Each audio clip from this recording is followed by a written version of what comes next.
Hello, America. Anyone out there? Anyone? Anyone? This is Bianca, GOP girl, with my true news for President-elect Donald Trump. All right, everyone. I want to get this out, and I want to get this out quickly, and I want you to share it quickly. Because last night I did a video and I did a blog. Don't blame the Russians. And Facebook deleted both the blog and the video later this afternoon. Now, what did I talk about? Seth Rich. I asked about 10 people today, have you heard the name Seth Rich? Seth Rich. This is not fake news. This is fact.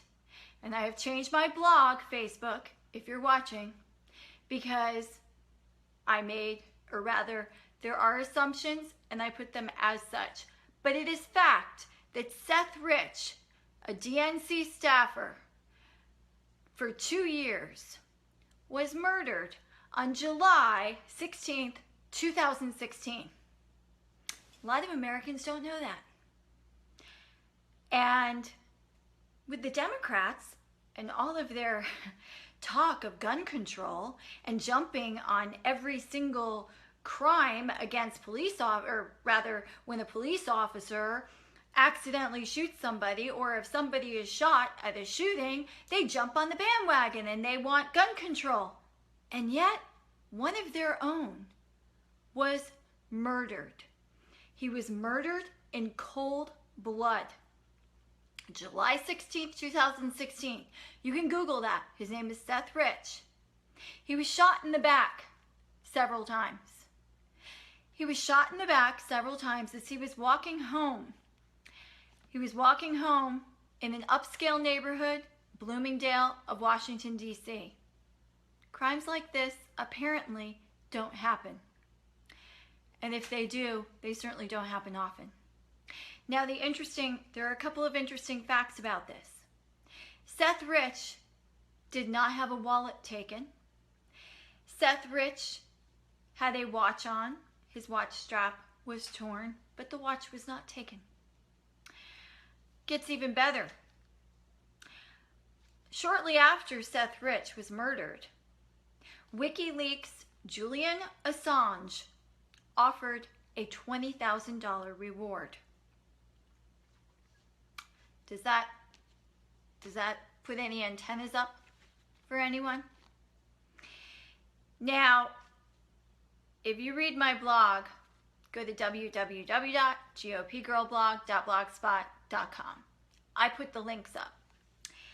Now, in the Daily Mail, an envoy for Julian Assange, a friend of his, who was a former British ambassador, he told the Daily Mail that the emails that WikiLeaks received were not the result of hacking by the Russians.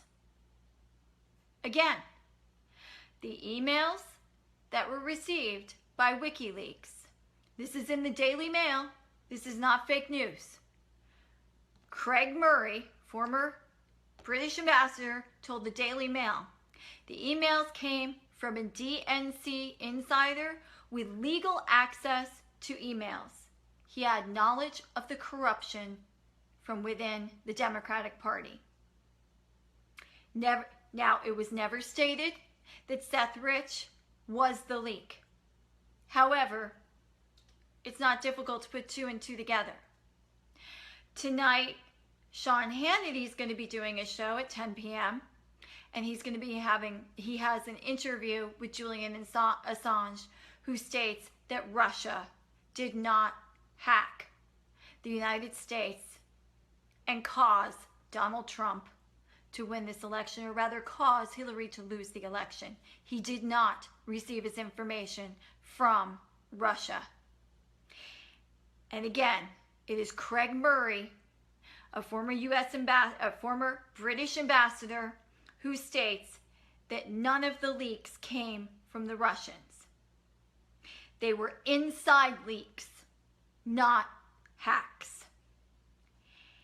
And yet, we have President Obama, who, by the way, has President Obama once mentioned Seth Rich?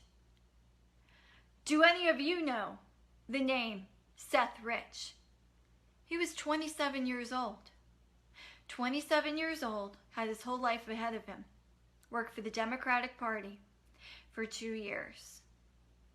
Now, in the UK's Daily Mail, it is said that possibly Seth Rich leaked the information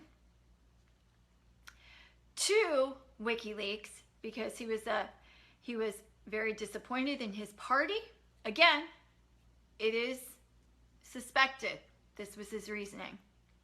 Apparently, from what sources say, Seth Rich supported Bernie Sanders. He was extremely upset at the corruption, at what took place.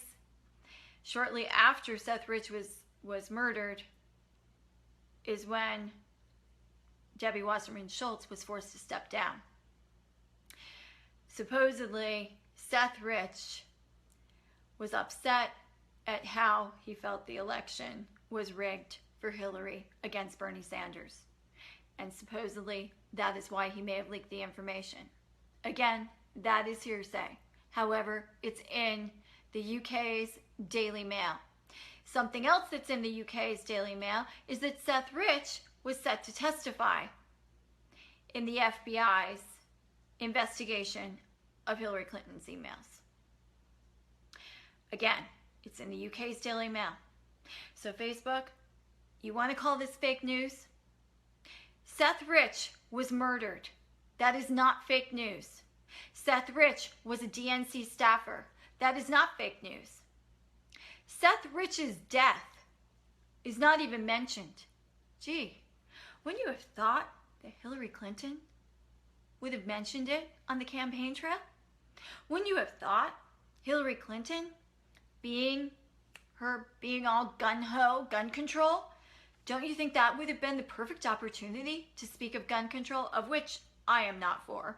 I am for us owning our own guns. My point is, Seth Rich, a 27-year-old DNC staffer, was tragically murdered last July. And yet, his story has barely been reported on. And I find that sickening. And Facebook takes down today, they took down my video from last night where I reported on this, or where I shared my views on it. And they took down my blog today. Because, why? Because I'm actually letting Americans know something that actually happened. Again, Seth Rich. Don't forget that name. Has his killer ever been found? No. You'd think the Democratic National Party would have put a reward up of their own. Instead, there's a Republican lobbyist that put up a reward of $105,000 for his killer. The killer has still not been found. And it appears Democrats don't care. My point is that mainstream media, Barack Obama, and the Democrats, and John McCain and Lindsey Graham, they all want to point fingers at Russia and that they hacked the DNC's emails and John Podesta's emails. And it doesn't appear that that was the case. It doesn't appear to be the case at all. Isn't it rather amusing that China has been hacking us for years and Obama did nothing? And as for Russia, Russia killed what, over 8,000 people when they invaded the Ukraine and Crimea? Russia launched airstrikes against the people of Syria, and yet Obama did nothing. And yet, because Hillary Clinton lost this election, all of a sudden we throw over 30 Russian intelligence agents out of the United States? Why? Because of an assumption? Even Donald Trump's his incoming press secretary, White House press secretary, Sean Spicer, tweeted, "It's irresponsible for Obama to act on intel reported on alleged Russian hacking, as it is not yet final." So Obama is merely, in my opinion, using Russia as a scapegoat. Because, again, it does not appear that Russia had anything to do with our election. And let's face it, Hillary lost this election because of the so-called Obama legacy. There was no legacy. Hillary Clinton lost this election because we, the people, had had enough of Barack Obama. And Hillary Clinton was more of Barack Obama. Hillary Clinton lost this election because, luckily, Americans were privy to the emails of the Democratic National Committee and of John Podesta. And we were privy to the fact that Hillary Clinton was, in my and most Americans' opinion, the most politically corrupt candidate that this country had ever seen running for presidency. Hillary Clinton lost this election all on her own. Yeah, with the help of using Obama's platform. Americans were done with Hillary Clinton, and Obama apparently doesn't want to accept it. In my opinion, and many others' opinion, Russia did not hack the election of the United States. Donald Trump won. President-elect Donald Trump won this election, and he won it fair and square. He won it because he was the candidate that gave us hope. He was the candidate that gave us hope for a better